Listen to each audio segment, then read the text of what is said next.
আকুৰগুজ, stubborn অৰ্থাৎ লাগি থকা, এৰি নিদিয়া। এনে শব্দবোৰক সাধাৰণতে ঋণাত্মক শব্দ বুলি কোৱা হয়, কিন্তু আমি আকুৰগুজ হ'ব লাগিব। ক্ষুদ্ৰতাৰ গোলামীৰ পৰা, ক্ষুদ্ৰতাৰ কাৰাগাৰৰ পৰা ক্ৰমান্বয়ে বিবেকৰ সহায়ত ব্যাপকতাৰ দিশে গৈ থকাৰ ক্ষেত্ৰত, তেনে এক উদ্দেশ্যৰ ক্ষেত্ৰত আমি আকুৰগুজ হ'ব লাগিব।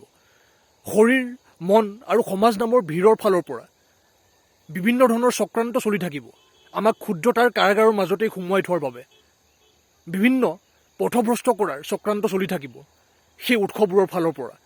কিন্তু আমি সেই ক্ষেত্ৰতো সজাগ হৈ, যিমান সম্ভৱ বিবেকী হৈ ব্যাপকতাৰ দিশে আগুৱাই গৈ থাকিব লাগিব। নিজৰ শৰীৰ, নিজৰ মন আৰু সমাজ নামৰ ভিৰৰ ফালৰ পৰা আহি থকা বিভিন্ন বিষাক্ত প্ৰভাৱক আমি প্ৰশ্ন কৰিব লাগিব।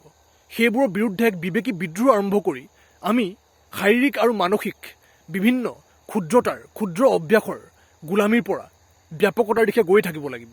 মাজে মাজে মানুহ হিচাপে আমাৰ দ্বাৰা ভুল ভ্ৰান্তিও হ'ব।